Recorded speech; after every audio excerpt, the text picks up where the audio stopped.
Hello, I'm Denise Howell, and you're joining us for This Week in Law. I'm joined today by Emery Rohn and Mike Keyes. We'll talk about how we might have live streams from the U.S. Supreme Court in the next century.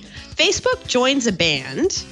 We'll bring you a very brony Hamilton, and Six Strikes rises from the grave just in time for Halloween. All this and more on This Week in Law. Netcasts you love. From people you trust. This is TWiL. Bandwidth for This Week in Law is provided by CacheFly at CacheFly.com.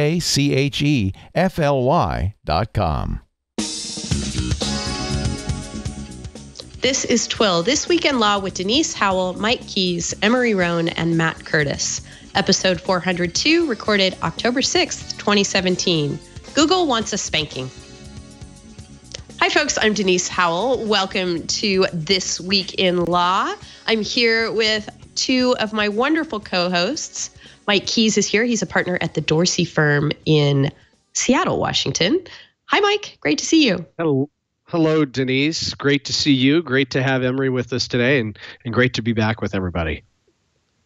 It is wonderful to see you as well. And yes, Emery Rohn is here too. Hey, Emery, great to have you back on the show.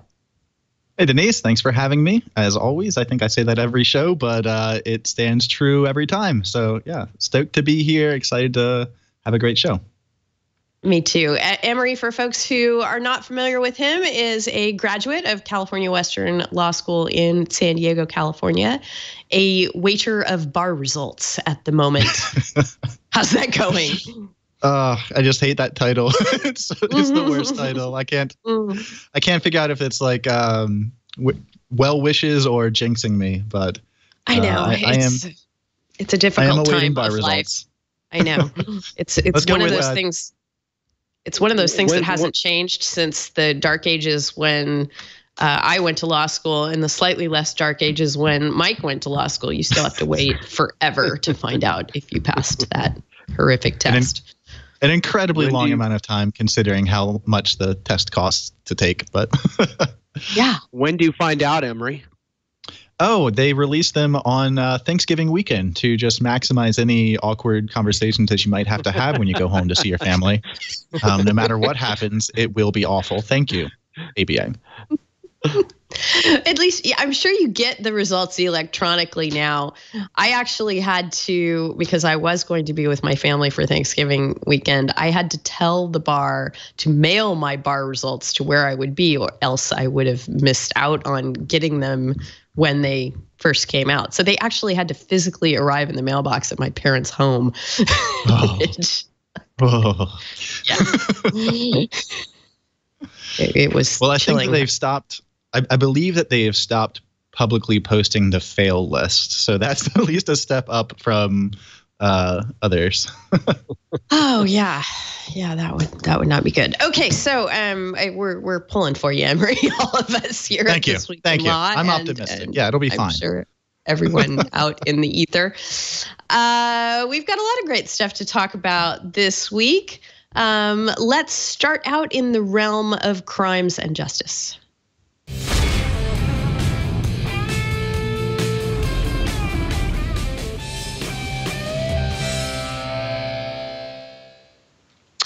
We have a couple of things to follow up on from items that we've discussed previously on the show. So let's get to them first.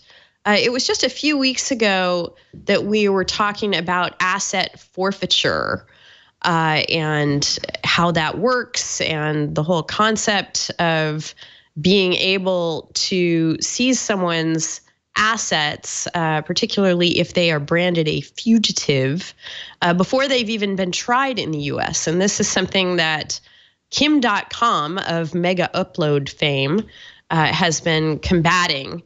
And unfortunately, Kim.com has now had 3 shots at this before the U.S. court system and has lost out on all 3. The most recent being that the U.S. Supreme Court decided not to hear Kim.com's case on this issue. they had made what I thought at least were some intriguing arguments over the fact that it's difficult to label someone a fugitive and seize their assets when they've never even been to the country. I have a hard time wrapping my head around how you can be a fugitive from a country if you've never been to the country. But the courts don't seem to have any problem wrapping their heads around that because obviously he has committed crimes in the country, and that seems to be enough for them. The Supreme Court, by declining to hear the case, hasn't ruled anything substantively on the issue. It has just decided it is not going to undo what happened at the appellate level below it. And what that now means is that according to U.S. courts anyway, it is perfectly okay for prosecutors to seize Kim.com's assets in specifically New Zealand and Hong Kong. And those are two places where Kim.com's lawyers will proceed next to have them weigh in on the issue and see if it's okay under their judicial systems for these assets to be seized. Any thoughts on this, Emery? No, I actually don't have any thoughts. I mean, the issue of civil forfeiture is problematic to say the least, and certainly a huge issue in the criminal justice system. But I don't know enough of the specific details of this case to really have anything more than what you just said. Kim.com is not an easy person to sympathize with, but I think here it's pretty insane. It sounds certainly pretty incredible. There's this concept that I remember that you probably remember much better. We were just talking about you having just taken the bar from criminal procedure and the criminal procedure sections of the bar and law school that has to do with, it's called double jeopardy, which is a concept under U.S. law where it's basically an equitable kind of doctrine that says if you're going to get punished once for something, you can't get punished again for the same thing. And that's sort of a broad sweeping statement. And we know that there are, sentences in our country that involve people having jail terms long past their reasonable lifespan. And so I don't know how that really jives with double jeopardy. But that it seems to be the principle that's being argued by Kim.com's lawyers here, is that by seizing all the assets before he's even been tried in the U.S., there's really nothing more to punish him for once that's, if he's tried and found guilty, then what do? You seize all his assets. Well, that's already been done. So any criminal procedure gloss that you can add to that? No, not really. I think that you gave the best broad strokes that I can give. Okay. I had just a hard time believing that $67 million worth of assets are justified in being taken. It doesn't seem like when you're doing civil forfeiture or asset forfeiture, you're taking, assets that were illegally acquired or useful to, further crimes. And I don't know. I need to dig down into these actual claims to know for sure. It just seems incredulous when you read it. Right. Mike, any thoughts on the Supreme Court declining to meddle with what has happened already in this case? Well, as we were speaking before a few weeks ago with Mr. Delahanty, just always is surprising to see the breadth of these civil forfeiture laws here in the U.S. I mean, it's incredible what the federal government can do. Of course, this fight is not over. Kim.com is now going to fight the authorities, I think, both in New Zealand and Hong Kong from releasing the assets to the U.S. government. So this appears to be just kind of phase one in what's probably going to be a multi-phase defense or attack. So it'll be interesting to watch and see what happens here. But pretty significant setback, I would say, for Kim.com and his legal team. Right. And for those interested in the asset forfeiture laws and how they develop and morph by being analyzed by courts, this is one less shot of a court, the highest court in our land, to weigh in on those laws and how they should be applied. The Supreme Court hasn't decided to wade into it here. Let us move on or move back in time, if we can, to we're here in the wake of this mass shooting in Las Vegas. And after we talk about the story, I want to ask you guys if you've heard anything related to this story that in connection with the Las Vegas shooting. But a story that we talked about on the show for a very long time involved the mass shooting in San Bernardino County by Syed Farouk here in California. And the search that the FBI wanted to do of his phone, which Apple declined to get involved in and declined to alter iOS so that the FBI could backdoor into devices like this and find out what was going on. What happened eventually is the Justice Department dropped its lawsuit against Apple because it found a third party that would help it bypass the iPhone's security system. Various news organizations, the Associated Press, Vice News, and USA Today filed a FOIA action related to that series of events and wanted to find out a couple of things. Wanted to find out who the FBI had hired and wanted to find out how much it cost. A federal judge has just determined that the plaintiffs there, the news organizations, are not going to be able to find out either thing. On the one hand, the judge, her name is Tanya Chutkan, if I'm saying her name properly, she found that the third party who enabled access to the phone, if their identity were publicly known and acknowledged, and I think a lot of people think they know who the third party was, but if it was known and confirmed that that's who the FBI used, she was concerned, and she agreed with the government's arguments on this, that it would put them in jeopardy, that their own security systems, even though this was probably a security firm of some kind, might not be sufficient to fend off the cyber attacks that they might be subject to if it were publicly known and acknowledged that they had played this role. So she decided to protect the identity of that company, and she also declined to confirm that the price was around $1 million, which is what FBI Director James Comey and Senator Dianne Feinstein have both said. But the judge said she's not willing to pin down the exact price and put a, U.S. government stamp of approval on what it was, because releasing the price would put a value on that kind of technology, and it would help adversaries know whether or not the FBI would be willing to invest, or try and ballpark whether the FBI would be willing to invest that kind of technology to access their encrypted devices. So interesting turn of events. Emery, were you surprised by this? Surprised? No. A little, more than a little disappointed. I find the arguments a little specious, I think.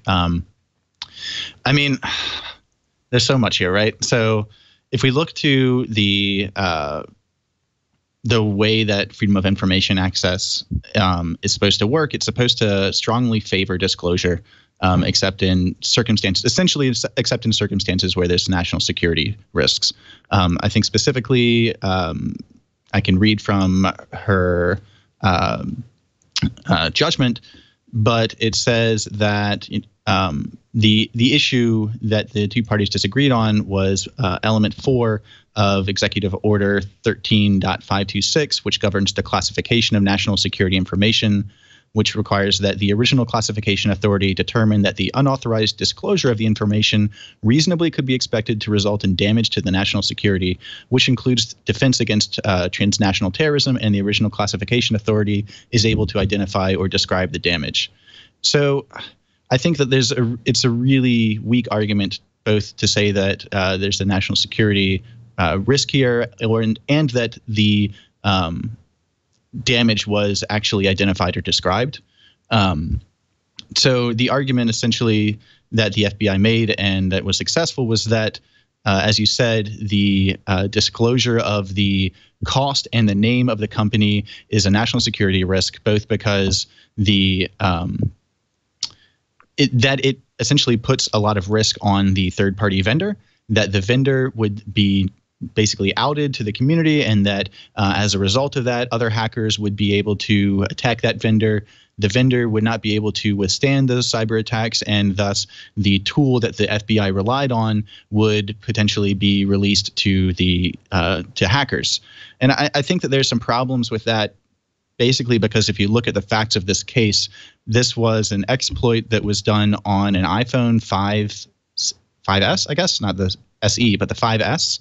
So it's an iPhone that's no longer even being manufactured right now, a security hole that doesn't exist anymore for iPhones.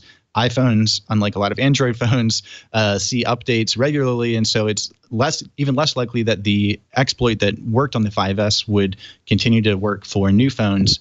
And even if you buy the admittedly weak argument that this third-party firm would be less likely or able to defend themselves from cyber attacks than the FBI, which I don't necessarily see why that is reasonable to believe, considering the FBI had to go to the third-party vendor to get their work done. So even if you buy that, I don't buy the argument that disclosing the price that they paid would reveal too much information. I mean, FOIA is necessary and crucially important oversight of government activities. And this type of activity was novel and precedential and worrisome to a lot of people. And I think that, it is, I think it's totally in Americans' best interest for us as citizens to know how much these exploits cost, how it is part of the whole decision process that we can, the discussion around the encryption quote unquote debate and the war on terror and the ways that our government is dealing with, technology and encryption. So I find it really disappointing, and I think the arguments are a stretch. And I don't really see how, Justice Chutkan, reasoned. Mm-hmm. Yeah, it seems like she went along with the government's arguments in fairly lockstep here. It was an iPhone 5C, not an 5C, S. Sorry. And we have a geeky enough audience that those kinds of things matter to get right. Absolutely. Thank you for correcting me. No, I will hear about it after the fact. Mike, any thoughts?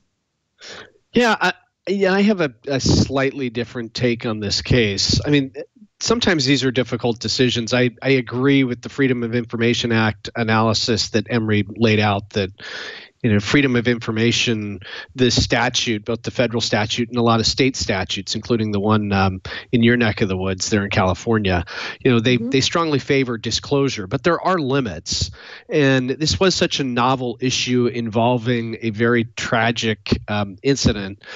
And it really gets to the heart of the FBI's investigative techniques and other particulars that I think the judge was rightly justified in saying, look, this, although there's an interest in the public accessing this information, it's clearly outweighed by the detriments associated with the disclosure. So, I think this is one on which reasonable minds could differ, but I tend to fall in line with the judge's analysis here.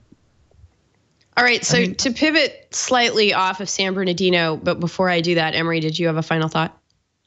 I mean, I guess my problem is that San Bernardino may have been the flashpan case that started this practice, but we know that it's the act of using third-party vendors, cyber mercenaries, out-of-country hackers, whatever you want to call them, to unlock iPhones and Android phones, trying to get around encryption by exploiting exploits in the hardware. I mean, that is practice right now, and there's just not much oversight of that, and we don't know, as the public doesn't know how much these exploits are costing. I mean, I can put on my my hat that gives the most leeway to this argument and go so far as to say that, okay, don't give away the identity of the third-party vendor that gave this hack out. I can buy that. But I just don't see the reasoning for not revealing the cost. You know, especially in a period of our country where there is a lot of talk about either reining back, spending, or, we're cutting. We don't have the article on the show notes anymore, but, cutting back on Obama phones while we're not knowing that, we're spending $1.5 million per exploit to unnamed, maybe foreign nationals to do unnamed, black clouded work for police departments around the country. Like, it's just, we don't know anything about this. The price, just let us have the price.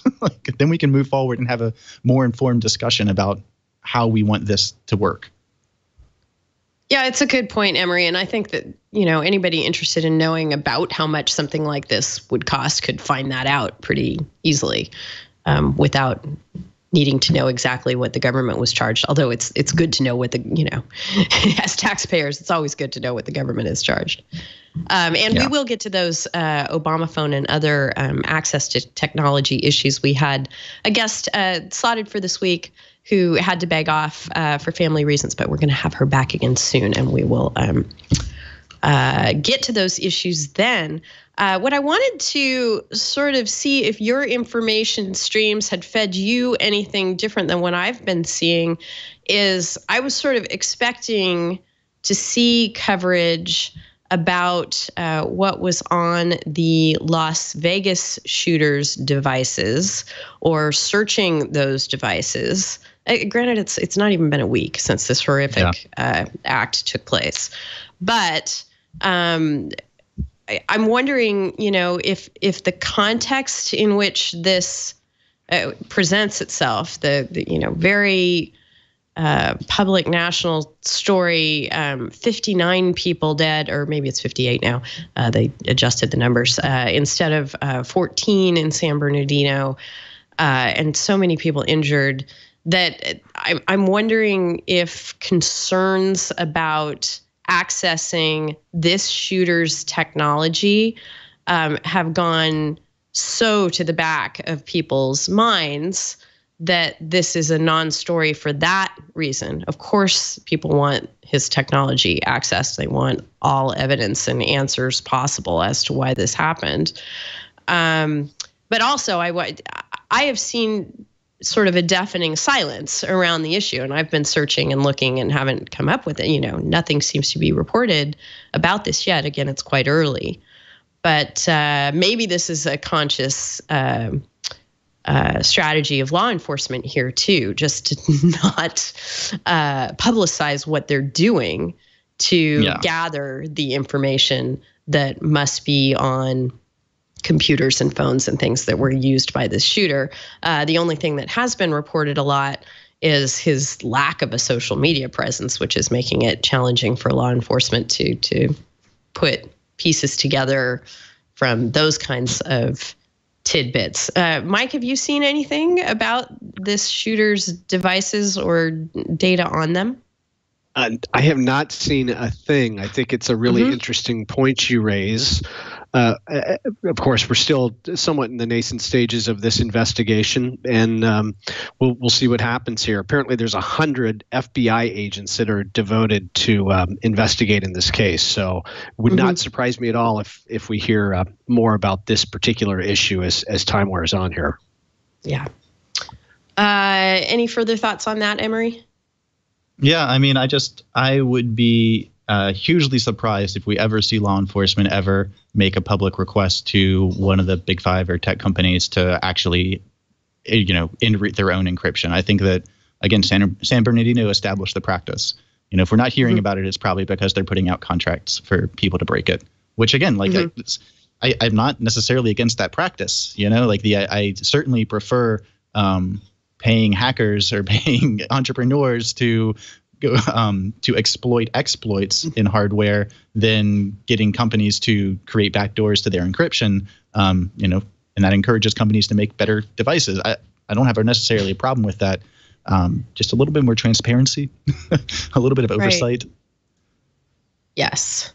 So a final criminal justice related story, again, hearkening back to our episode with Mr. Delahanty, has to do with something we talked a lot about on that show, and that is how global our society has become, and that legal principles related to discovery and jurisdiction and all kinds of things are sort of thrown into chaos because of it. And this story is a good example of that.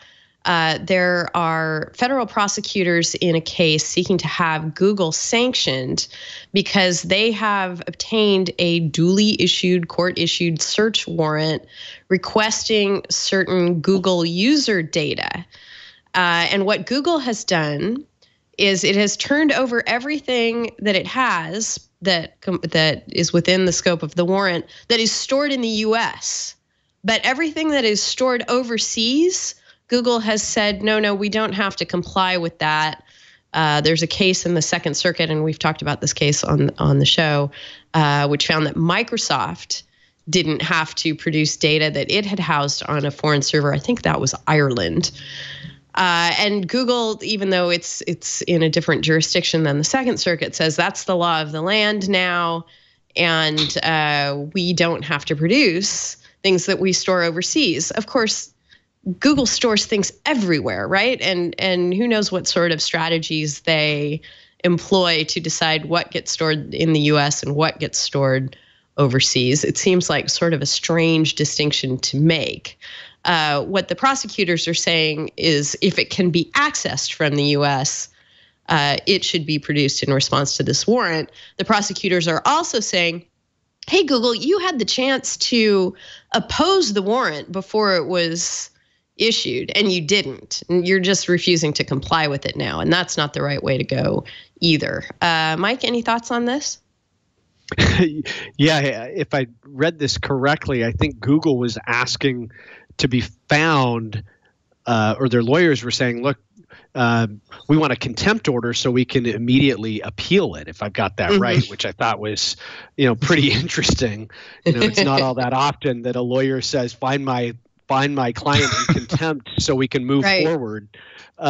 So they're clearly looking to set precedent here with this case, trying to align itself with the Second Circuit ruling. Interesting maneuver. Obviously, a very, very important issue for Google. Otherwise, they wouldn't be saying "find us in contempt" here. So I'm really sad that you. I'm really sad that you brought that up because, of course, my mind went straight to Monty Python and the scene with Sir Galahad and spank me, no, spank me. Yeah, that's exactly right. Sorry. Oh, yes. Just had to give you all that. Right. Spank Google. Sorry, didn't derail you too badly. Go on. No, that's, boy, what can I say in response to that? No, nothing further. Nothing further. All right. What do you think, Emery? I mean, it seems like such a strange and 2017 issue to be arguing that it matters where the data is to respond to a warrant. Do you think that Google's in the right here or no?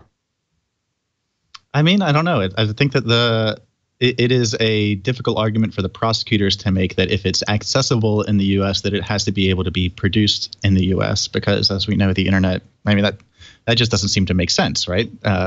Any European company that has data in, it is entirely stored in Europe, but that you can access on the internet in America, it doesn't really seem like that should be able to be produced. But at the same time, it is an interesting case, I mean, data portability and how and where our data can be stored and transferred overseas is a rapidly evolving issue. So it is something to watch for sure.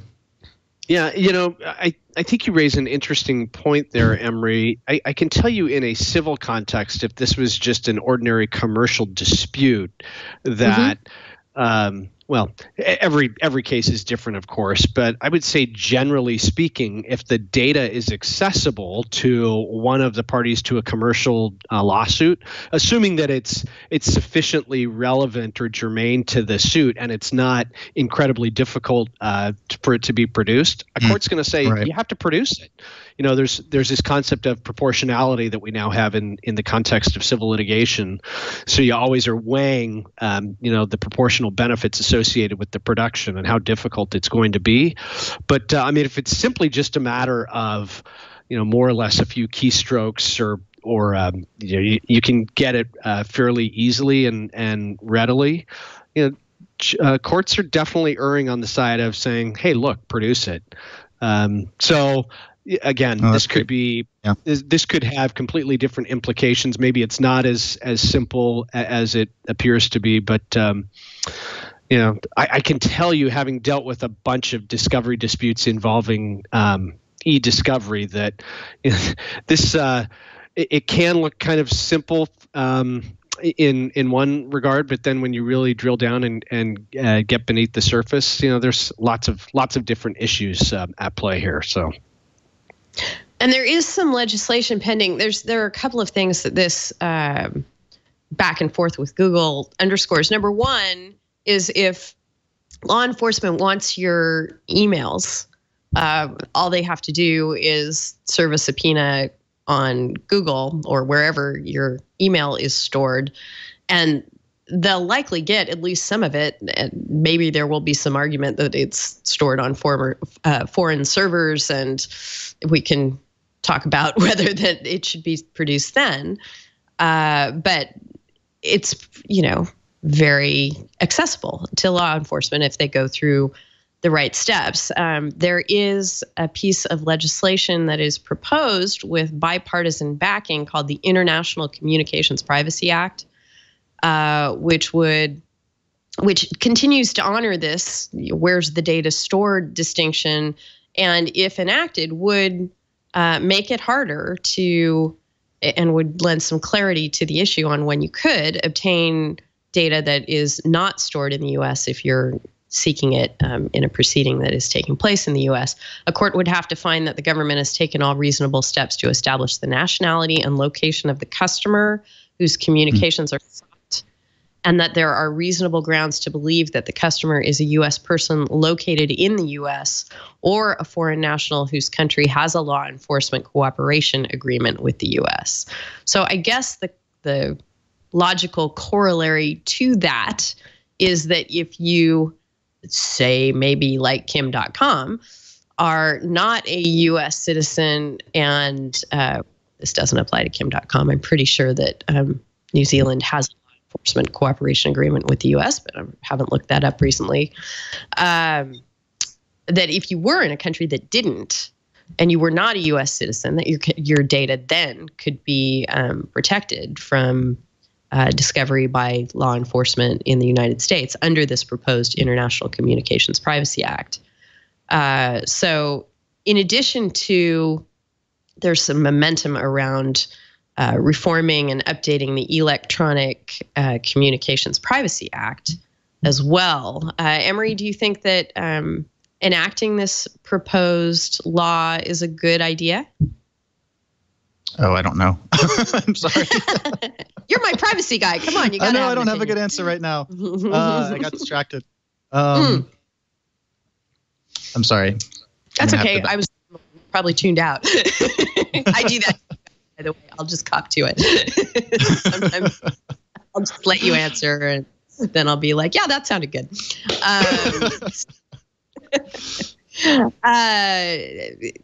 Just to catch you up, maybe if the person's not in the U.S., not a U.S. citizen, and is in a country that doesn't have a law enforcement cooperation agreement with the U.S., a U.S.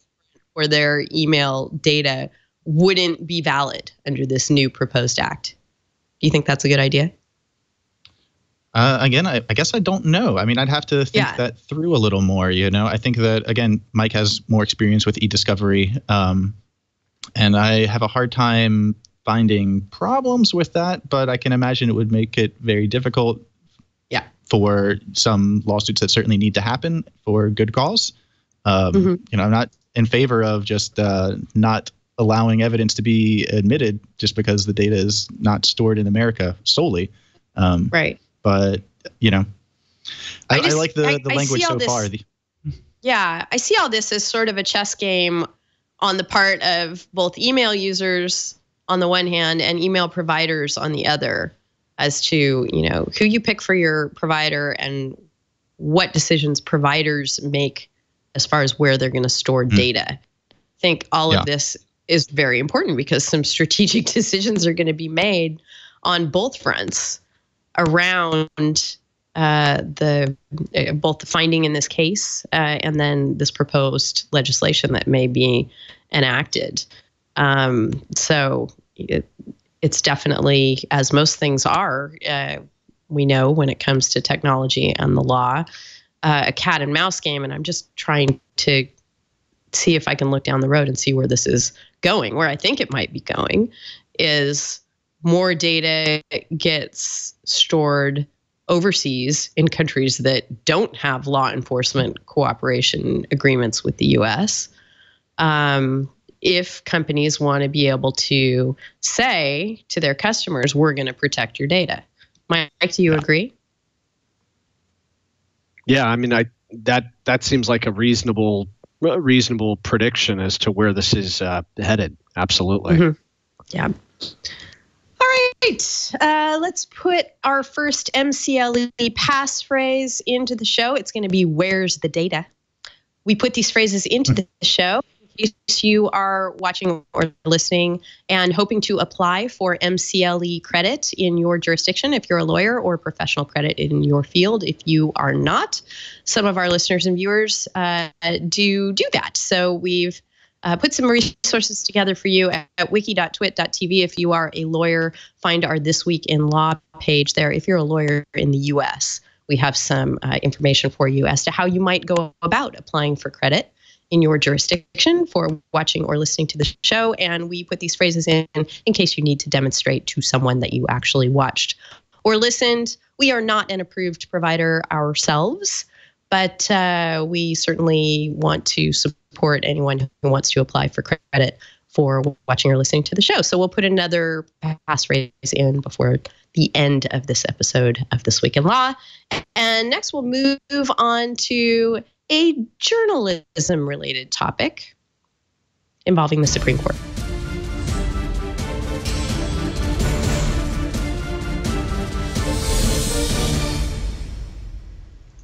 This could be a law and policy topic too. I put it under journalism because transparency and because what the Supreme Court of the United States does is certainly news in each and every instance of a case that it decides. And for those not terribly familiar with the Supreme Court, it makes its oral arguments available only after the oral argument has taken place. And it only makes them available in audio form. So the parties know when they're in there arguing before the justices of the U.S. Supreme Court. The lawyers know, the justices know they're being recorded and that audio will be released, but there are no cameras in the courtroom and it is not live streamed, either the audio or the video. And the court has recently decided that that is the way things are going to stay, even though there is a contingent of Congress people who have been seeking more access to the court, really would like the court to live stream its audio. It's not just the audio, but the video of the arguments. The court has said that it thinks that will change the dynamic of things in the courtroom. It thinks it will negatively impact the way the justices and counsel before them or parties before them interact with each other. That I think it's kind of a, if it's not broke, don't fix it scenario. The court likes the way things work now. The court has worked things this way for a very, very long time and doesn't want to change the dynamic to have a live national or international audience while arguments are taking place. So the court has said thank you for your request. We've considered it. We are not going to live stream our arguments now or anytime soon. Emery, any thoughts? Yeah, I mean, I think obviously, maybe predictably, I'm in favor of just live stream the things. Your argument that, it's going to fundamentally change the way or the format or the results of arguments that are made, I think is specious. Creating a culture of deference to the court is important. It's why judges wear fancy robes and, they're seated higher up and our courtrooms look like churches. It's all, part of that mind games to make us as a culture give deference to the court. I think that's totally reasonable and a good enough reason. Just make that argument. Make the argument that we want to keep this antiquated system because it helps create deference to the court and it helps, separate that, create that air of mystique. I think that is a more believable argument that can then be defeated on those grounds than the idea that just having cameras up and streaming them passively to the internet or to the world would fundamentally change the way things are working. But that's just me. Yeah, and different courts do things differently. I know the Ninth Circuit live streams some of its arguments that it finds particularly important, that it knows that there's going to be a lot of interest in.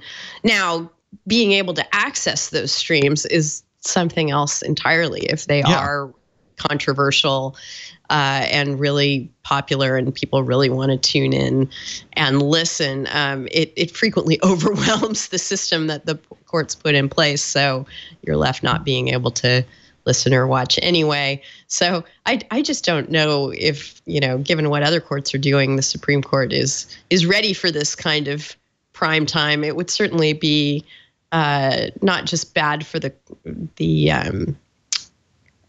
give and take in the argument as the court fears, but I think it would be bad for the image of the court if it were giving public access and the whole system was broken and inaccessible, which I fear would be the case. But yeah, I guess how many times does C-SPAN have problems? I mean, would it really be that difficult to just? Yeah. I don't know. I feel like the educational use, the transparency use, like this is a potentially, it's already been hard enough to go through PACER, but to just be able to let anyone that wants to know the law, that wants to, that may be interested in practicing the law later for, students, high school students, young people, this could be such a resource. And it's just so incredible that it's not available already. Right. And the other thing that always comes up in these kinds of discussions is, well, the oral arguments are open to the public. If you really wanted to attend and you were, even more eager to gain access to a Supreme Court oral argument than you were to gain access to that, iPhone that you waited in line 4 years ago, then maybe you might gain access, but it's not easy to get in. Yeah, you could wake up at 6 a.m. and be at the front door at 7 a.m. and be one of the 50, 100 people that maybe fit in the courtroom within the first 10 minutes of them opening the doors. If you live in Washington, D.C., but if I live in California, most people don't live in Washington, D.C., in fact. So really? I'm not a statistics person, but I'm just pulling that one. It might be incorrect. Feel free to correct me, listeners. Nope. I'm fairly confident that most people don't live in Washington, D.C. What about you, Mike? Do you think that the Supreme Court made the right choice here? No, I do not. I'm a huge proponent of having court proceedings televised. I think it would be incredibly educational, beneficial to the public. I just don't buy any of these arguments. Justice Scalia was always a huge opponent of having video feeds in the courtroom. And his take was, look, this will miseducate people. It won't educate them. And I think his point was something along the lines of, we deal primarily with a lot of boring statutory issues with ERISA and patent law and some of these other federal statutes that and the oral argument is only just a small snippet of what the court does. A lot of the court's work, the vast majority of it, takes place in private anyway, in conferences and drafts of opinions. And so to just have a portion of the court's work televised would miseducate Americans. I don't know if I buy that at all. As a matter of fact, I don't buy it. I think it would be great for anybody that wants to be able to access hearings to see them. The Ninth Circuit, as you pointed out, Denise, says you can access theirs on YouTube. Actual videos of oral arguments, which I've done several times. And as you pointed out, they also have been live streaming some very important cases. The Trump travel ban appeal, when that was appealed up to the Ninth Circuit, that was there was a live, at least an audio feed. I remember listening to it. I don't think there was a video feed, but stuff like that, that's incredibly important. And I think for, probably the vast majority of folks in the country wouldn't be interested in it, but for those of us on this show and that are listening, it's something that would be incredibly helpful and beneficial for us to be able to access. So, yeah, this will happen eventually. It's probably going to take another generation or so before we get to Supreme Court access and we get a little bit different philosophical bent there, but it will happen. Maybe not. Maybe not in my lifetime as a lawyer, but it will happen. Well, by then, will we even have Supreme Court justices? Won't all justice be dispensed by artificial intelligence at that point in time? That's right.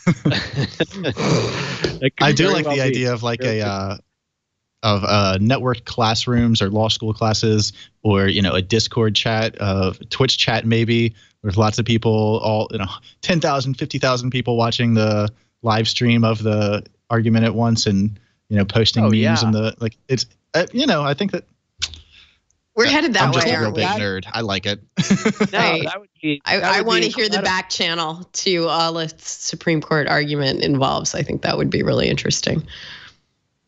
And you know what? We get it. Well, we don't get it live, but we do get some flavor of this, even if there's not something like our wonderful IRC chat that goes along with all our Twitch shows. But we do get something like this on Twitter. Twitter's been getting such a bad rap lately. But when it comes to people giving live accounts, say you're a journalist or you're just a really interested person with a Twitter account and you've gotten into an important argument and you're live tweeting and you have amazing insights on what's going on in the courtroom. That's very, very valuable. And it happens all the time. I know, well, for example, in the monkey selfie case, yay, we get to talk about it, even though it's not in the news this week. People were hanging on every word that happened in the courtrooms during that case, and tweeting and deconstructing. And granted, it's maybe not life-shattering for every citizen of the planet, but enough people were interested in it that it got an incredible amount of real-time coverage, even if things were not being live streamed. Of course, then you get into the question of, well, to what extent can you have a device in the courtroom and be doing that? And I know that there are many courtrooms that limit your ability to do that. So it's a back and forth. Also a back and forth is the whole discovery process in a case, which we've alluded to already during the show. Let's talk about it in more detail in the context of the dispute between Google/Waymo and Uber. And this is under the topic of trademarks and trade secrets.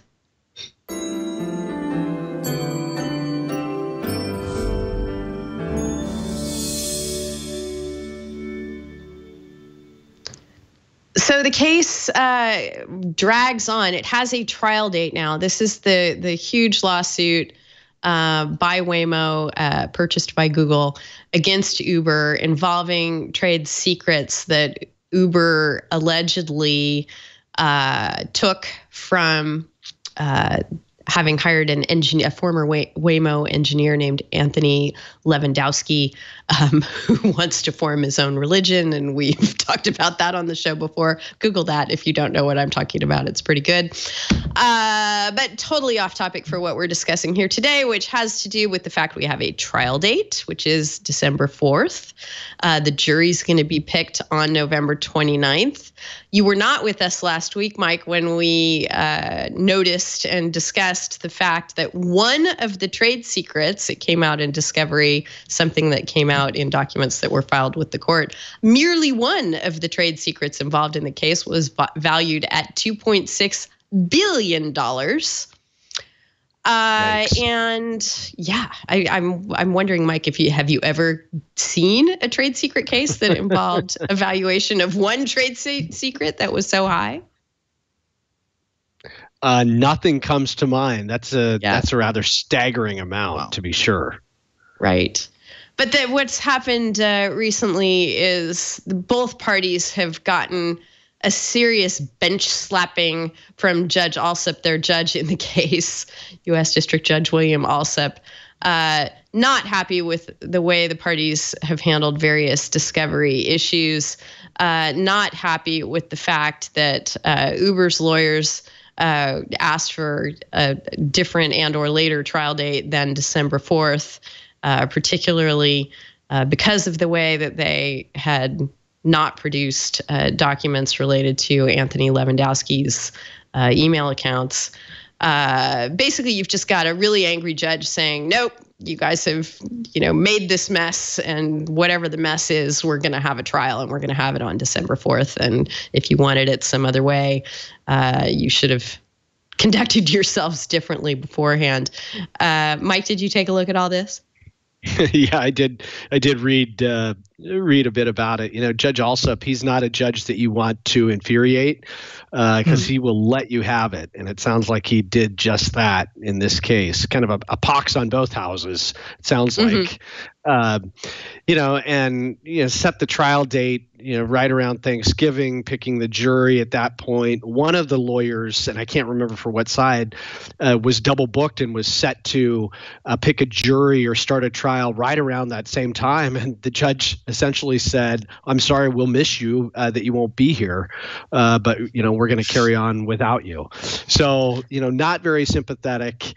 Oftentimes courts will do something like this, set a trial at very inconvenient times for counsel and the parties as a way to encourage the parties to maybe get together and settle the case.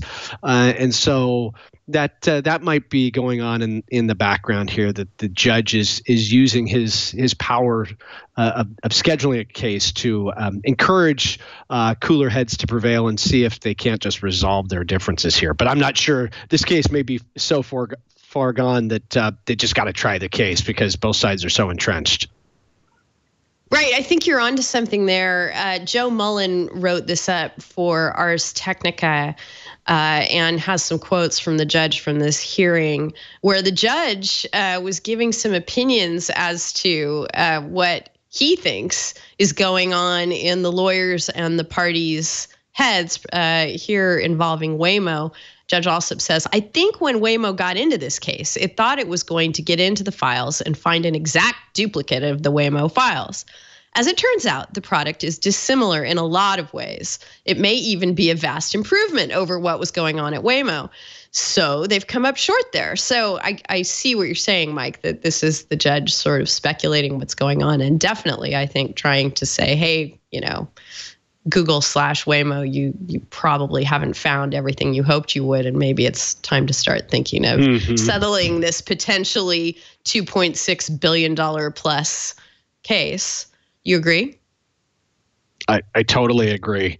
When the judge is forecasting, his or her take on the evidence, depending on what side your client is on, you may be thrilled or you may be dejected when the court does that. It can be a bit unsettling, and I think it is all part of the process of the court trying to say, hey, look, parties, there's some potential risks here on both sides, to be sure, and maybe you need to be thinking about resolving the case.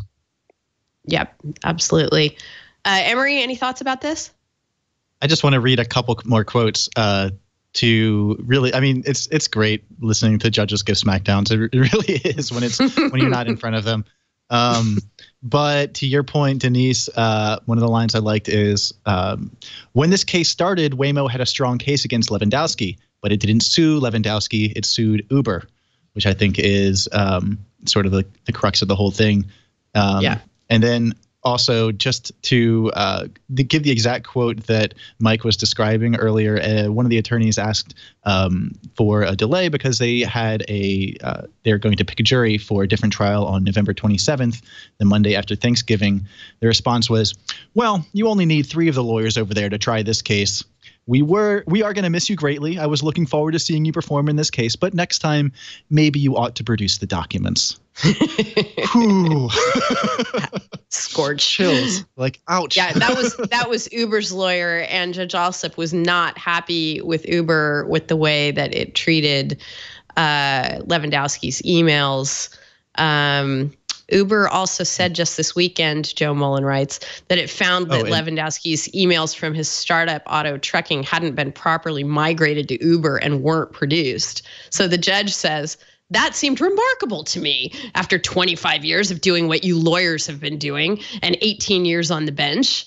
The most important witness in this case, somehow his own files got overlooked. That's very suspicious. So Judge Alsup wasn't happy with Uber about all that. And yeah. Kylo in the, I might be pronouncing it, Kylo in the chat just chimed in that says that, this judge probably wouldn't mind being streamed. And I think you're right. That's probably right. Yes. No objections there. All right. Where were we going to go on to? We were going to go on to looking at the 6 strikes policy, the current status of it, which takes us down the road from me here over in Hollywood.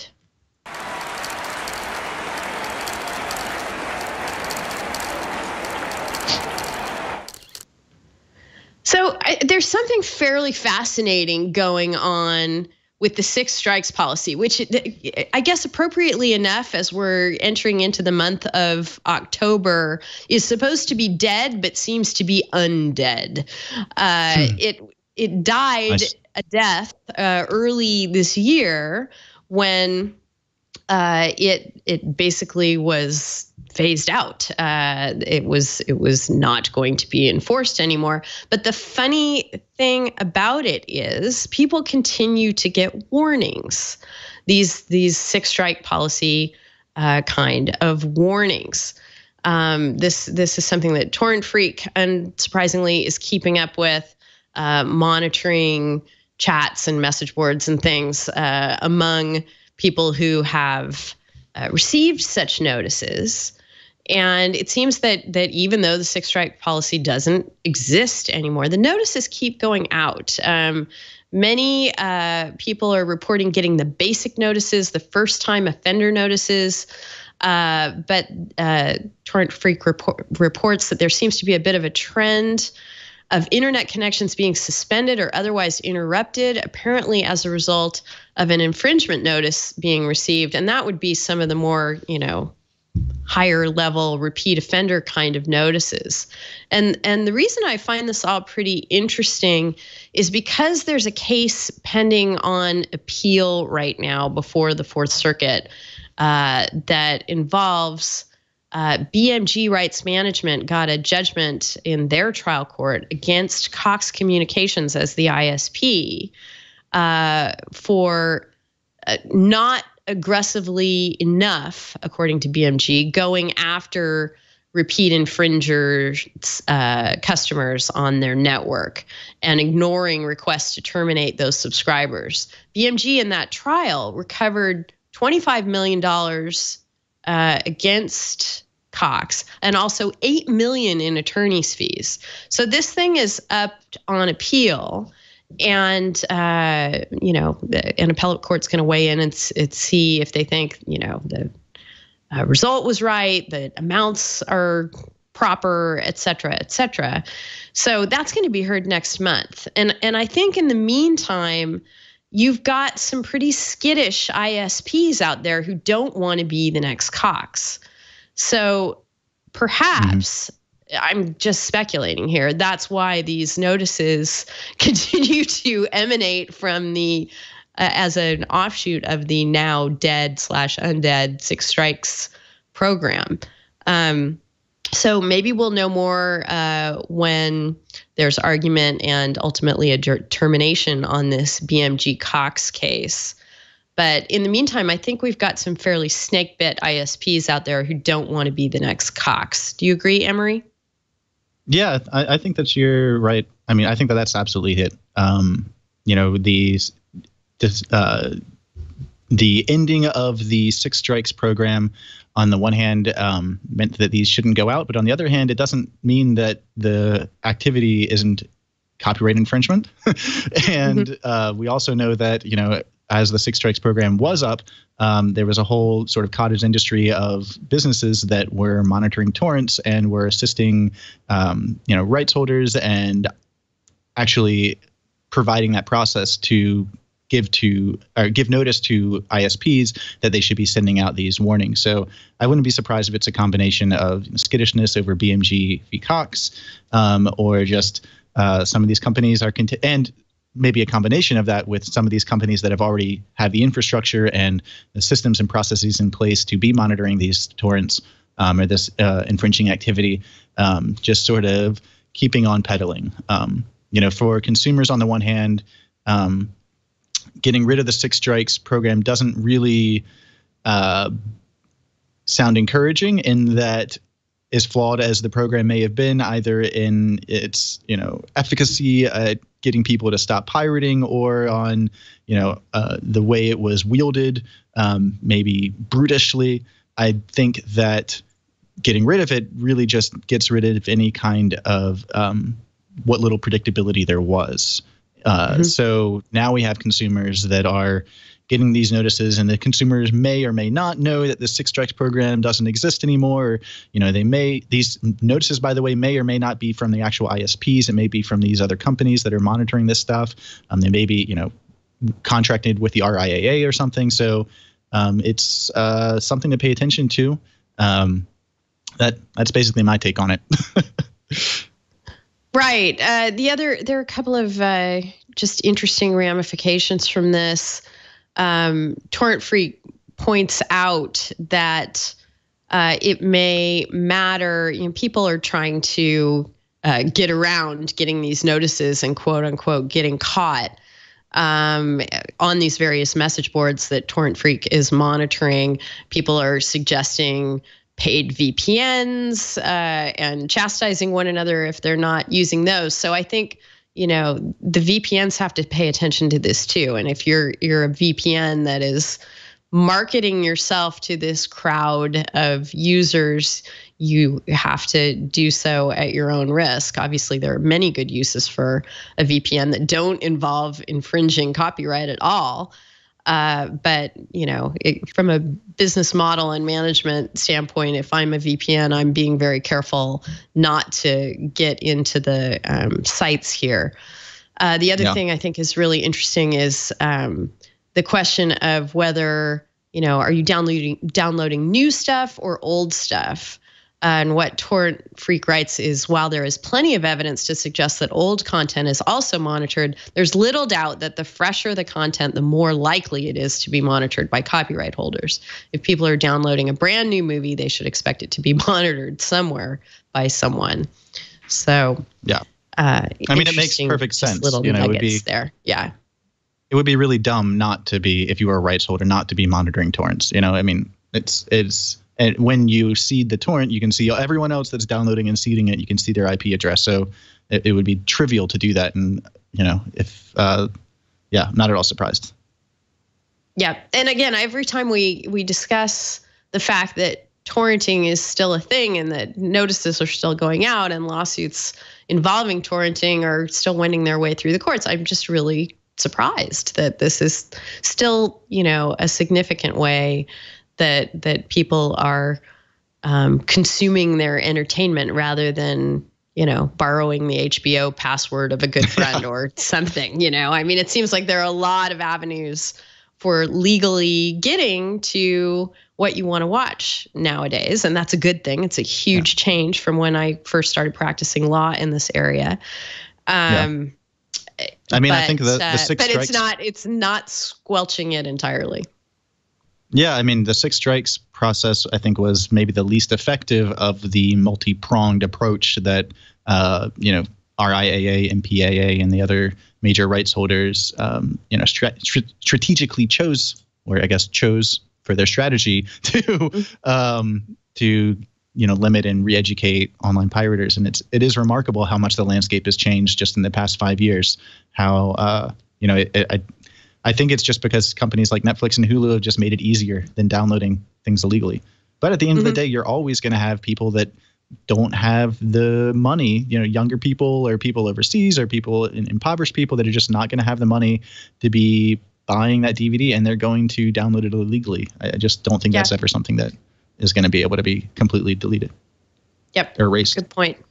Mike, thoughts?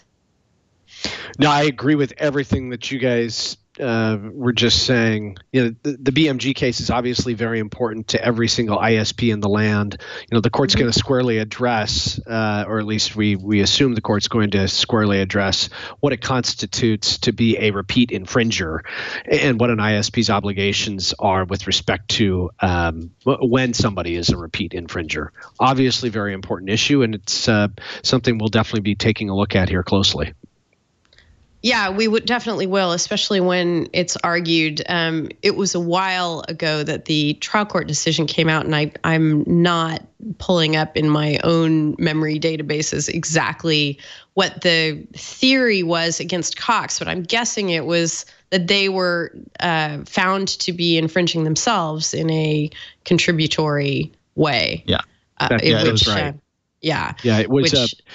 They had argued that they could avail themselves of the DMCA safe harbors, saying that, look, we didn't have specific knowledge related to acts of infringement and so on and so forth. And of course, Judge O'Grady in the case found, I think it's summary judgment, that they weren't entitled to the safe harbor because they were on notice of many repeat instances of infringement. And ultimately, they lost their safe harbor provision. The case was tried, I think, to a jury, as I recall, and the jury came back with the $25 million verdict. So it was a pretty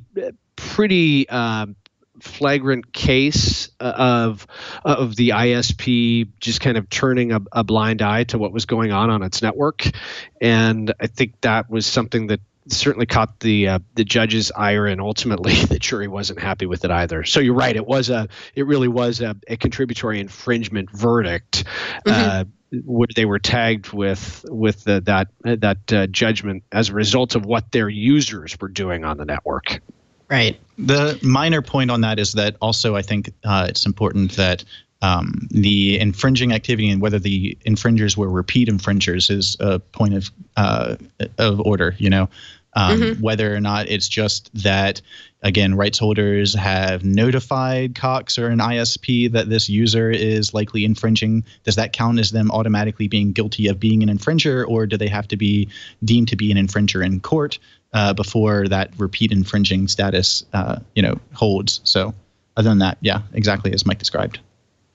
Right, and that was sort of the knock on the whole copyright alert system six strikes program from the inception, is that people were going to be receiving notices and perhaps ultimately losing their service without an actual adjudication that they'd done anything wrong, because Hollywood, because that's what they wanted, and this was the thing that the accord that they reached with ISPs and then decided not to pursue earlier this year.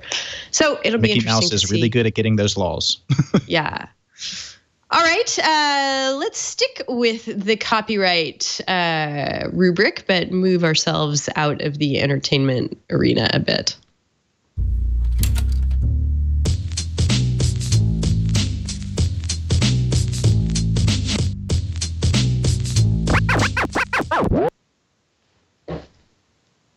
All right. I have to thank listener Christopher, who emailed us about the Google Clips camera that was announced this week. It has been getting a lot of attention on the privacy front. It's a little square camera that is driven by AI under the hood and is sort of always on in the room. It's not designed to be a wearable. Here, let's play some of the Google announcement on it, and we can talk about it a bit afterwards. With parents and pet owners in mind. So you'll capture more of those spontaneous smiles, first steps, and first tricks. Now, Clips has all the things you would expect from a great camera. A high-performance lens, a powerful image sensor. It has a shutter button. But that's not what this camera is all about.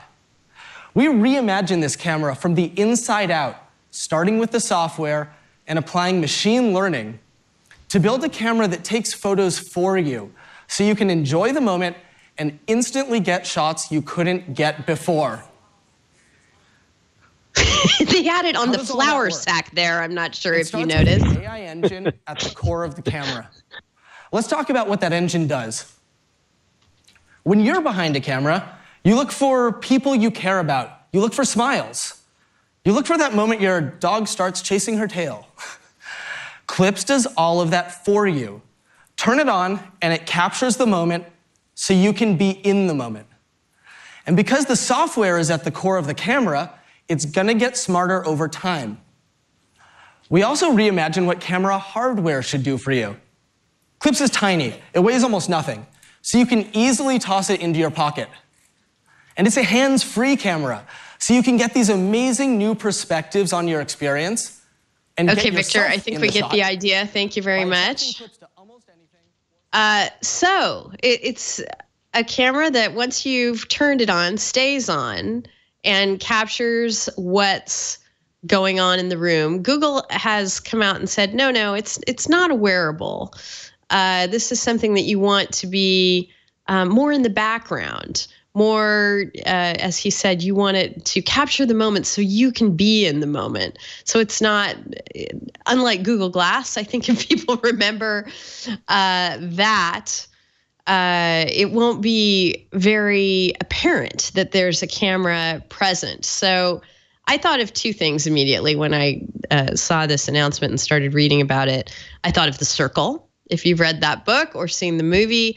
And I thought of a little camera that I already own called Poto, which is a little bit like this Google Clips camera, except it doesn't involve artificial intelligence. It is something that is designed to be in the room with you, maybe stuck on a wall, and it takes video and stills and is just kind of a selfie capturer device. It, like the Google Clips camera, has opted not to include audio with the videos that it takes, which is something that I think these companies are doing. Purely for the creep factor. Yes, to address the creep factor, the privacy factor. So people who have, suggested, gee, you better tell your guests that you have an Echo device in your house and that to some extent it is recording audio so that it can respond to you and do its job. Imagine what you might have to tell them if you have one of these clip cameras in your house. But what Christopher was rightly concerned about, as well as sort of the creepiness privacy aspect of having one of these or many of these around in the environment, is something that comes up when we do our animal selfie of the week each week. It's the AI here that is taking the photos and learning over time, as we heard from the Google announcement, and deciding, what moment of activity near it is interesting enough and different enough to start recording and start capturing that video for you. So there's a copyright question too. There's no videographer here except for the AI inside this camera. So Emery, what are your thoughts? I mean, on the animal selfie, I think after talking about Naruto as much as we have, I'm pretty much on the camp that I agree with the Copyright Office rules that the author is the individual or the human that puts the situation that creates the situation whereby the image or the thing can be captured. So in my mind, it's not as much of a copyright question. I mean, obviously, I think that that issue is still reasonable minds can differ, and eventually we're going to have a robot Naruto case that will establish that. But for me, that's not as much of a concern. This camera is, again, the latest step in Google's machine learning and AI driven push for everything, which I'm not entirely on board with. But from the privacy concerns, obviously this is there's lots of creep factor with the clips. And Google has said that, there's no creep factor because all this data is encrypted and stored locally. It's not like it's on the cloud and it's just recording. But I don't know. I need some people that are smarter than I to dig into this, because there's no way that the machine learning and AI stuff is being done on the device. So how does Google handle that? And I mean, what is Google getting out of this? I don't know. I don't want to put my cynic hat on it, but I am a little nervous about getting a camera that trains to recognize my face and my wife's face and my cat and know when is the most important point of my life to take a picture, and just trust that data is totally useless to Google. I don't know. Yeah, it is really an interesting thing to wrap your head around when you consider, the Face ID technology that Google already has with Google Photos, and the other thing the database that Google already has with Google Photos. Go on. Yeah. I mean, the value seems huge to Google, and but regardless, the other thing Google announced was that in their latest Pixel phone, they have a feature that so it's old news that you can say, hey, and hey, MCLE, Google, and I'm sorry to all of our listeners that just had their devices alert. But you have phones that are now, listening for key phrases. And when that first came out, everyone was saying, whoa, a phone that's listening to my every word and just going to know when I say, hey, Google, there's some privacy concerns there. But then they were saying, oh, no, don't worry about it. You'll love it. It'll be a useful feature. And it is a very useful feature for a lot of people. But Google has pushed that one step further with their latest Pixel phone, which is not only listening to everything it hears for the Google phrase, the wake up phrase, but it has a feature where it's actually listening for any music whatsoever. And it will automatically listen to music and display the name of any music playing on your lock screen. That was sort of an interesting, maybe surprising jump for me, at least personally, because I don't hear those kind of wake up phrases.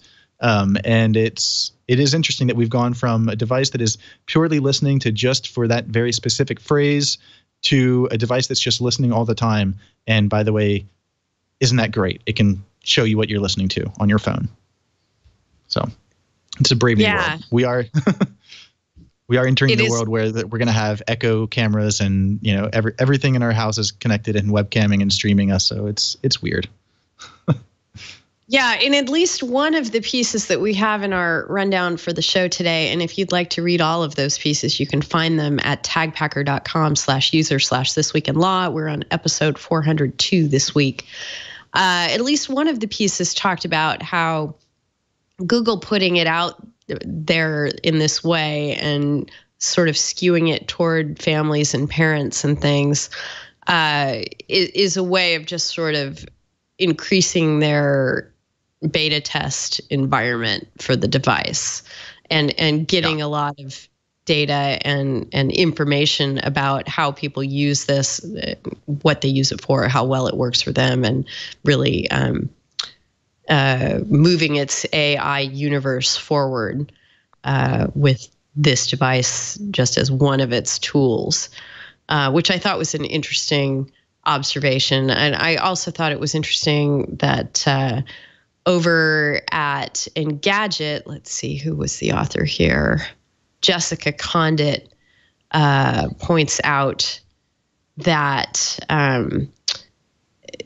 this is something that people, as creepy as it sounds, as weird as it sounds, it is something that Google has struck a nerve with. That there's something about the cameras that we use now that is suboptimal, that they create a barrier, she writes, between ourselves and the actual experience, fundamentally changing the way we remember that moment, kind of like cameras in the courtroom for the Supreme Court, right?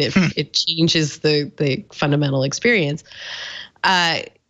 Clips removes, she posits, the need to manually take photo or video, allowing people to exist in the moment, secure in the knowledge they'll be able to upload the best bits to Instagram later. But maybe, like the Supreme Court justices and the counsel and parties that argue before them, maybe the presence of a camera would change the environment a bit. Not for the kids, because they wouldn't even know it was there.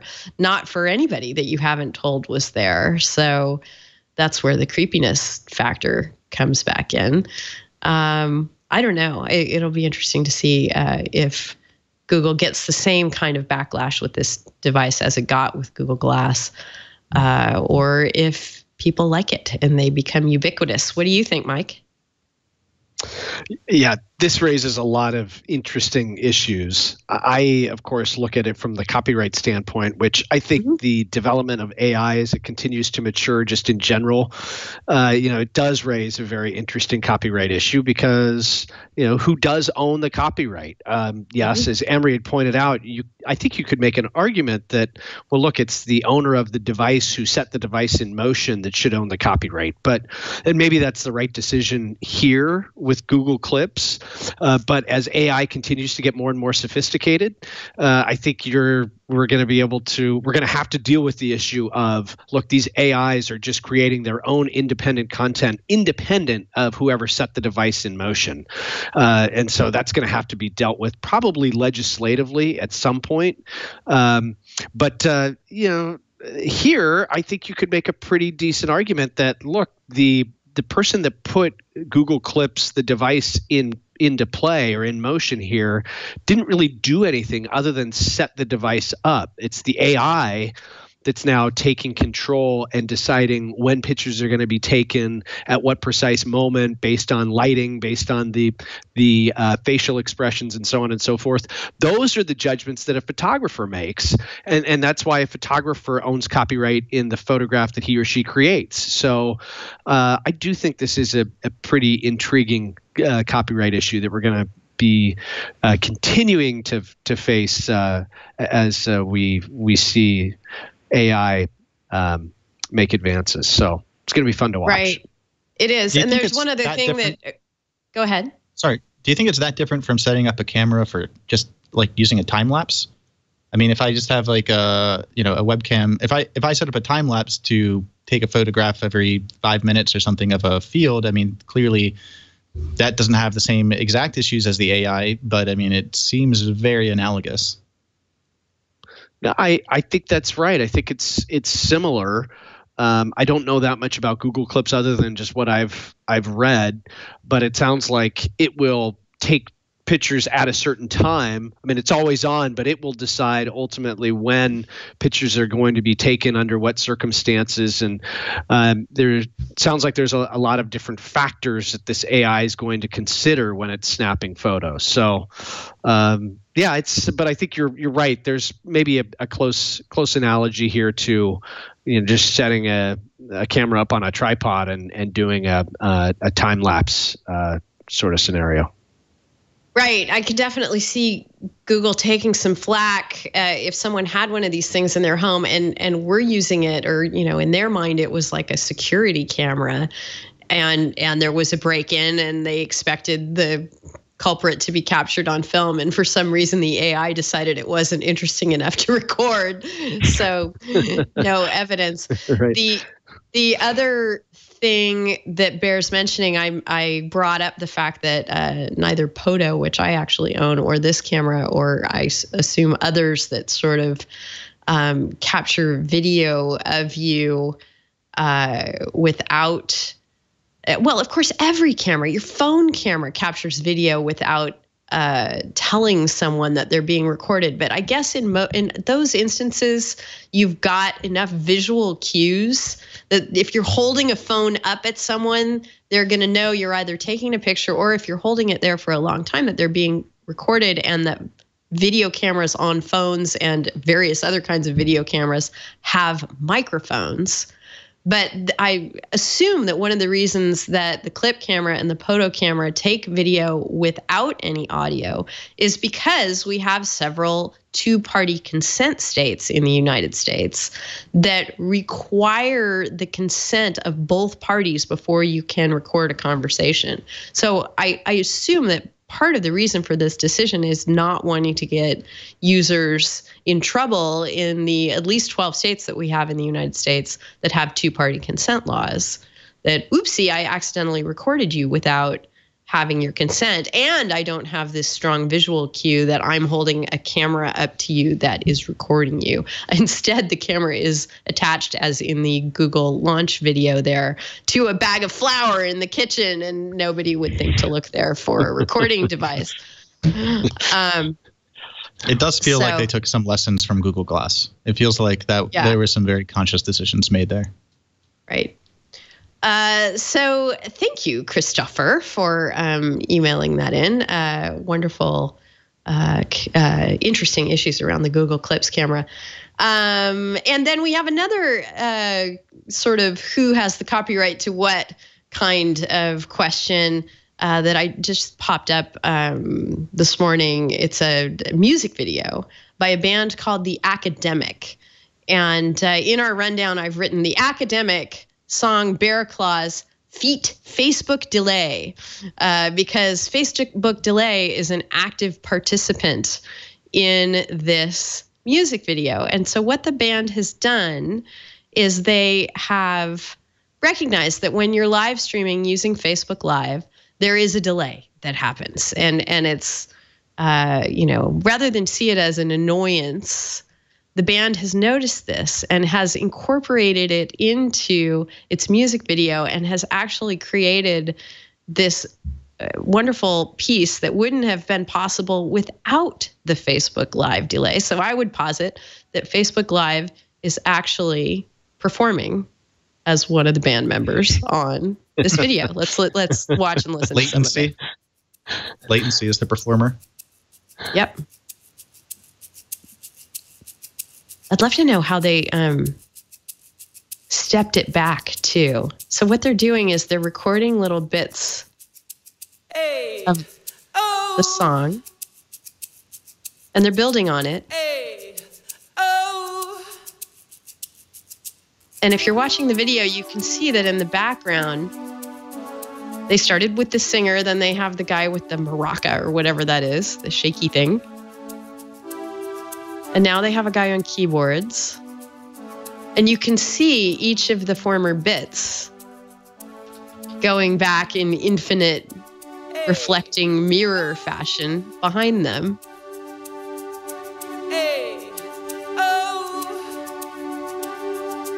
Late night girl, never really loved you. Mama says it's over.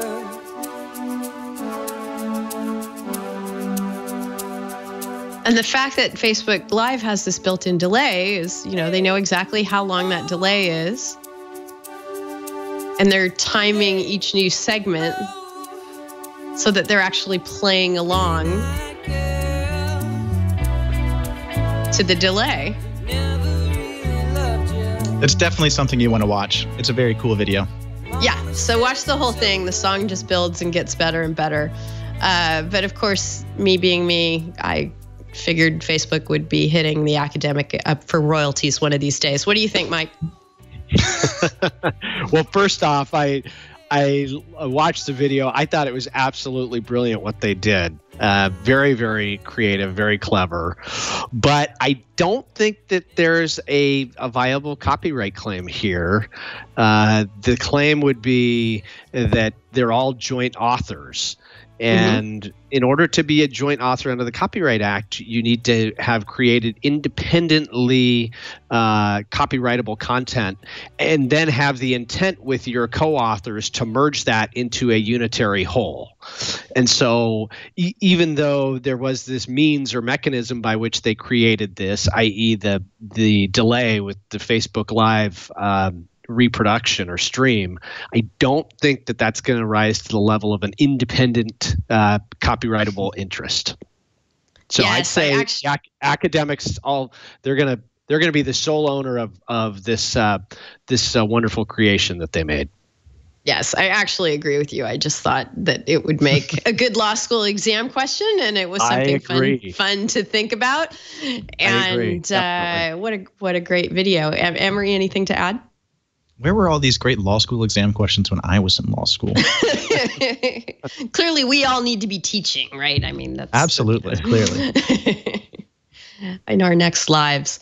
All right, let's do one other story before we go ahead and get to our concluding material and wrap the show. And that story has to do with the social web.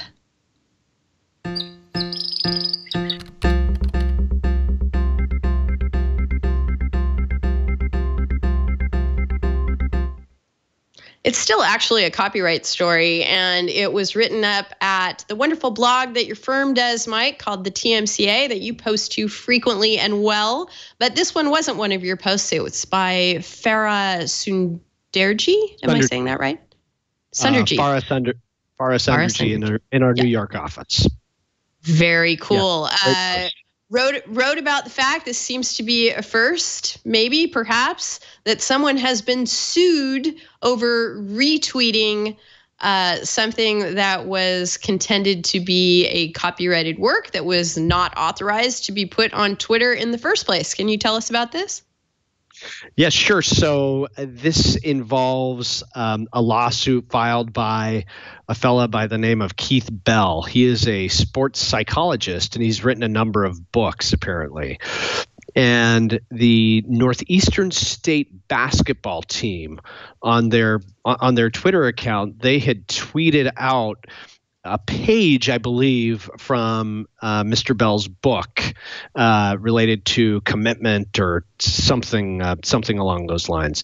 Yeah, the headline says. Oh yeah, what is it? I can't read. The headline says "Winning isn't normal." That's the heading at the top of the page, and it goes on to talk about how winning is highly unusual, and that the importance of wanting it and deciding to act on wanting it. So I couldn't tell. I'd love to know the context if NSU baseball was tweeting this because they were losing, or they wanted to burn their opposing team that was losing, or if they were tweeting it just motivationally. I don't know, what their motivation was for taking a photo of Keith Bell's book and then posting it to the Twitter account. But the author, Mr. Bell, was not happy about that act to begin with, and was not happy about all the retweets. Right. Right. So he sued, and I'm not sure if he sued NSU basketball or baseball or the university, but he definitely sued the retweeter, a fellow by the name of Jeff Narr, if I remember correctly. And so it does raise a rather interesting issue. Can you be a copyright defendant rightfully for just retweeting something that you've come across on Twitter? So it's the first time, at least that I'm aware of, that somebody was sued for simply retweeting. So it does raise an interesting copyright issue there. I guess the argument would be, look, from the copyright owner's perspective, I own copyright in this particular work of authorship, i.e. the page "Winning Isn't Normal." By you retweeting it, you've republished that to your followers and other folks, thereby violating Section 106, subsection 3, which gives the copyright owner the exclusive right to publish copies of the work. So interesting development for sure. Right. And it sort of reminds me of the torrenting issues we were discussing a moment ago, because this post was apparently retweeted at least 206 times. So is he going to go after 200 times? I mean, this is like on Twitter. It's like, okay, you're going to start a lawsuit over 200 retweets. Like that's a pretty bad ratio to like go through the lawsuit for. I mean, right. But how are you going to go after 206 defendants too? I mean, that seems like quite an all-in commitment. That's not what Dr. Bell did this time. But like the MPAA, they don't have to sue every potential infringer under copyright law, and they're not harmed by not suing every potential infringer. They can pick their infringers and go after them. So keep us posted, Mike, as to what happens with this. It'll be interesting to see if it goes anywhere or gets tossed out, because how can a retweet be an infringement? I don't know. You'd have to know that the first instance wasn't authorized, I would think, in order for liability to attach. Yeah, it's a really interesting question, Denise, because typically, copyright infringement, you don't need a volitional act. You don't need to know. You can be an innocent infringer. And so, again, looking at it from the copyright owner's perspective, they'll say, hey, look, maybe you didn't intentionally infringe, but it's a strict liability tort under federal. If you've infringed whether you intended to or not. So, right. But you're right. It seems fundamentally unfair that you could be held liable for copyright infringement by simply retweeting. So what I'm discerning here is some tension between what you would see if you took the time to bother to read Twitter's terms of service and what copyright law instructs you. Because as you just pointed out, you might not need intention to infringe, but what you're told if you look at Twitter's terms of service is that every user is granting a license to every other user to share the content around.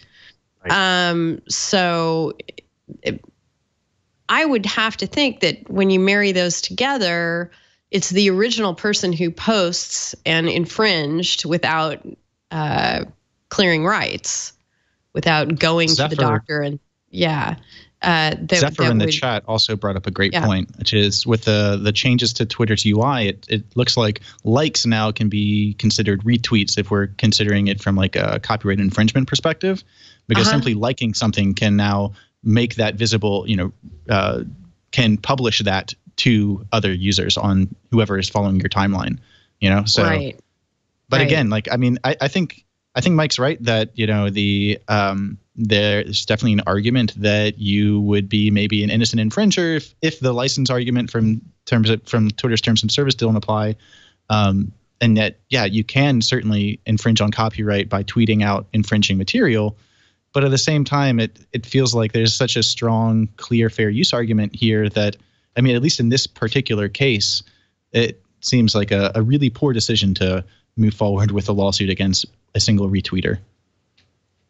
Yeah, it does. I totally agree, and I agree with you wholeheartedly, Denise. There is a rather significant tension between the application of the statute and the terms of service. Of course, what the copyright owner is going to say is, look, I don't care about what the terms of service say.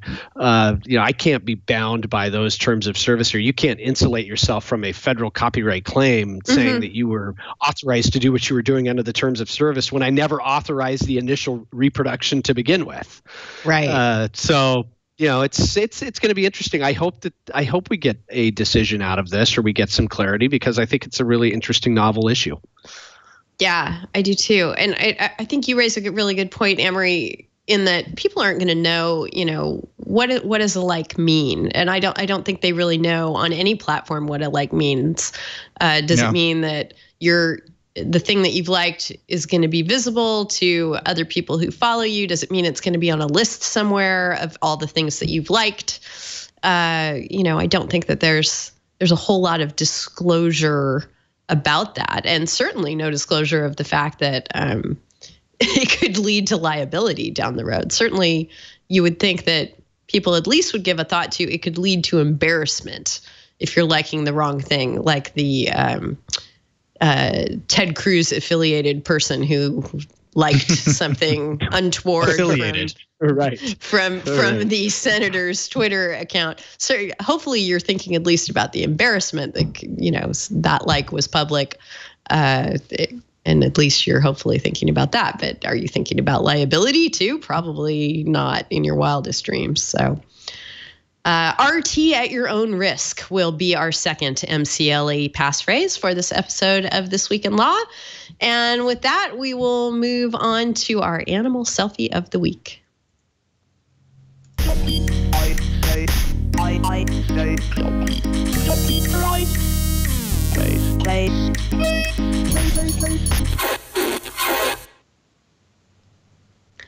Our animal selfie of the week is a tweet. It's not an actual photograph this time around. And it's a tweet that was brought to my attention via Scott Robinson. Thank you, Scott. It is a tweet from Andrew Main, who I've told has been a guest on the Twit Network before.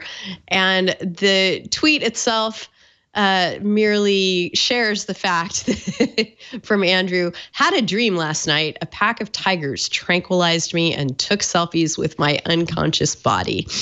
And of course, I then went hunting around on the interwebs to try and find examples of tiger selfies that we could put along with Andrew's tweet.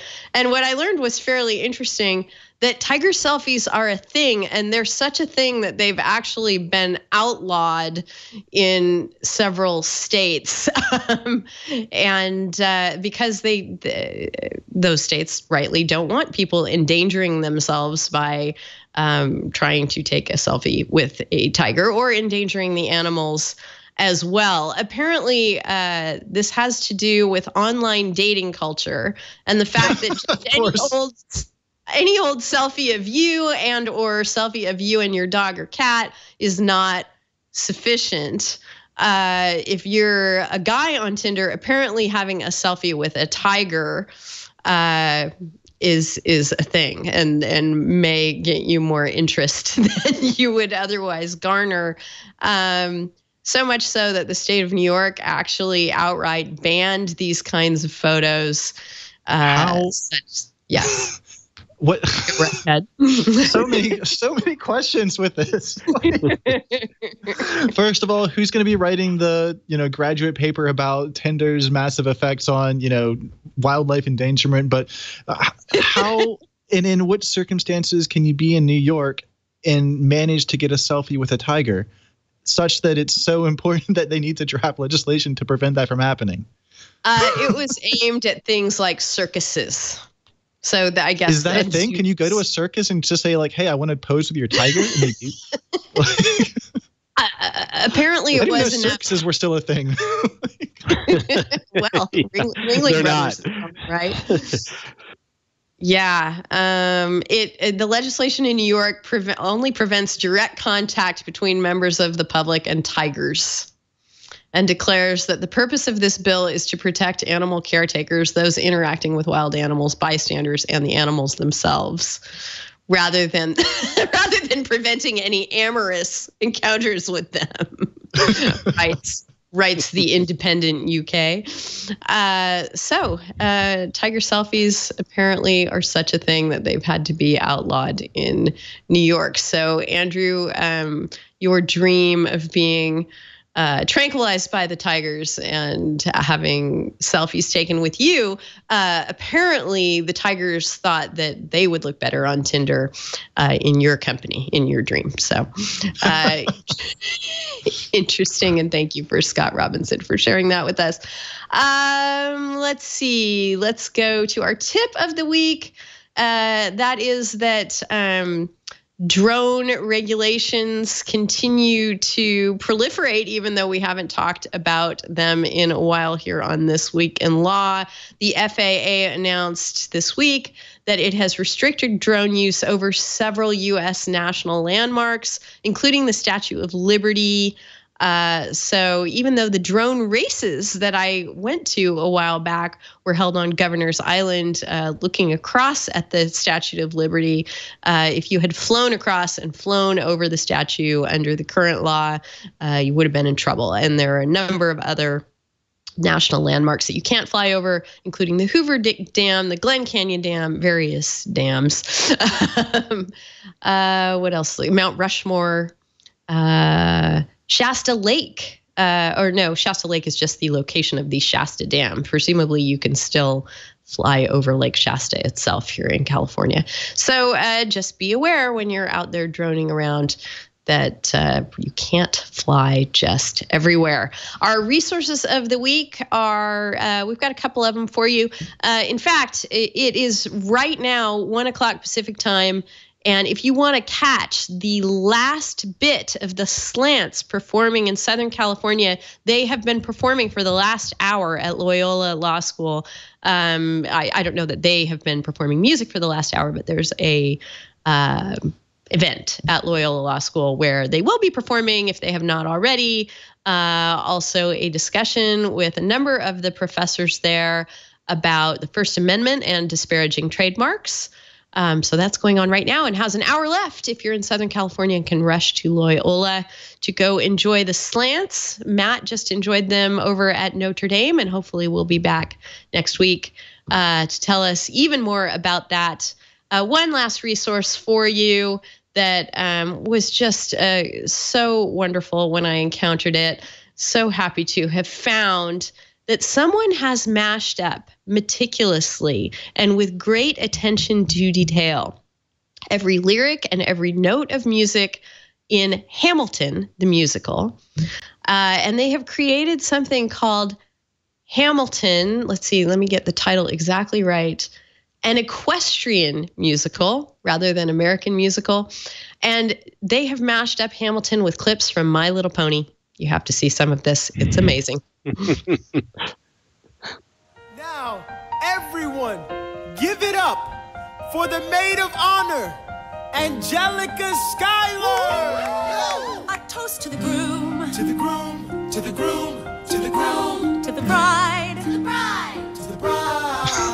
from your sister, Angelica, who Angelica, is always by your side.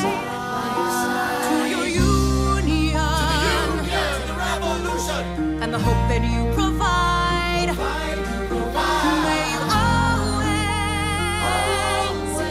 be satisfied.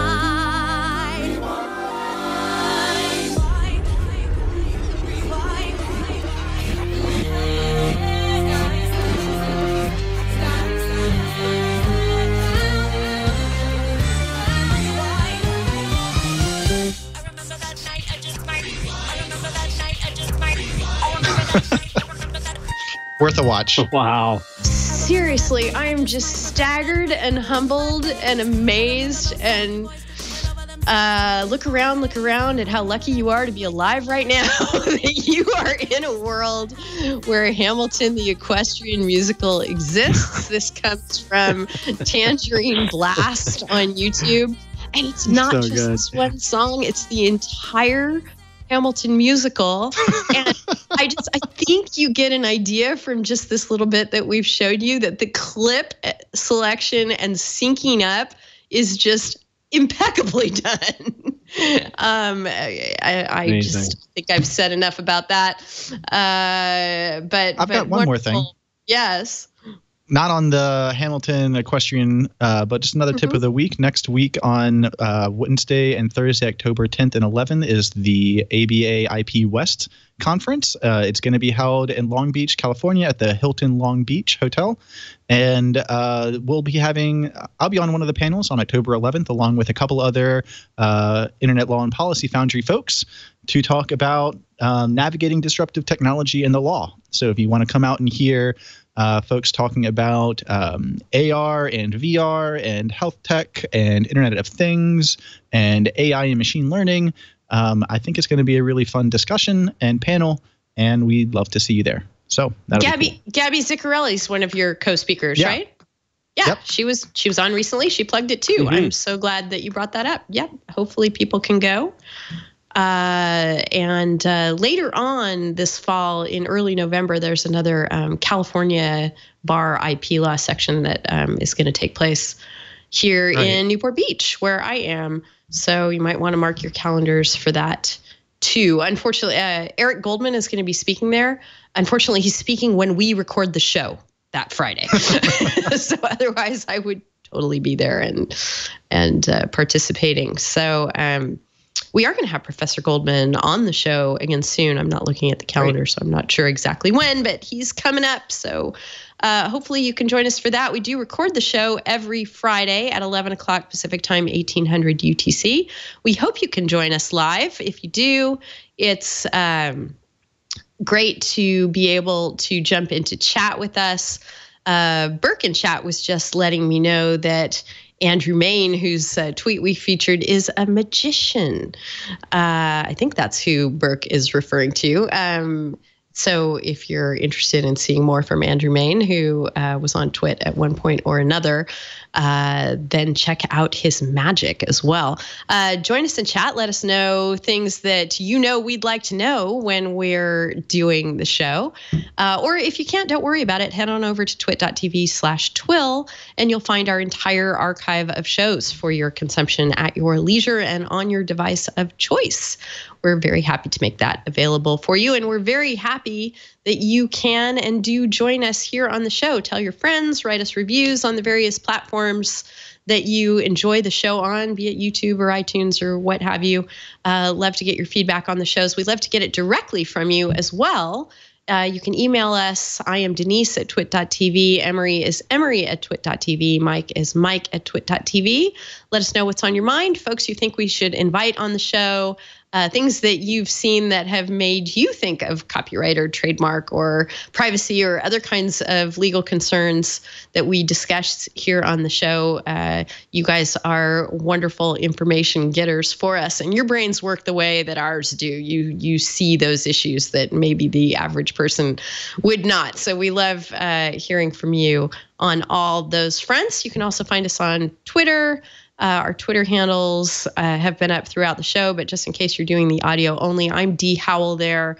Mike is J Michael Keys, all one word, and Emery is Emery Roan, all one word. And the show has a Facebook page as well. You can head on over there and give us your thoughts. We also use that during the week to put up stories that we are thinking about discussing, and that's a great place too for you to post up stories that you think we should be discussing. Another great way to do that is to get involved in the Flipboard magazine that I keep for the show at my D Howell account on Flipboard. The magazine is logically enough called This Week in Law. And if you want to be a contributor there, just shoot me an email and I'll send you the link so that you can add things to that magazine and we'll think about putting them on the show. Otherwise, we just hope you'll join us and continue to join us. It's been a great time being with you here this week. Mike, so great to see you as always. That was a lot of fun. Great to see you all. Yes. Now I'm sure everyone's going to run off and listen to the rest of Hamilton, an equestrian musical, and kill the rest of their Friday afternoon that way. I know that I'm tempted to do so. Emery, that'll help you kill some time as you're waiting for bar results, I hope. Yeah, and of course I haven't been able to actually see the musical, so I've been holding off on listening to it. Maybe I'll just watch the My Little Pony remix. I have not consulted with Lin-Manuel Miranda on this, but I've got to think that he seems like he'd be pretty chill with it. Yeah. Wishes he had done it with ponies in the first place, I'm guessing. Because it works so well. It's hard to get them up on stage. Yeah, the costuming's not quite the same either. How does a horse wear pants? Didn't we deal with this last year? Yep, it's an issue. Anyways, thanks for having me. Yes, it's great to see you again, Emery. Great to see all of you again, too, and we hope to see you next time on This Week in Law. Take care.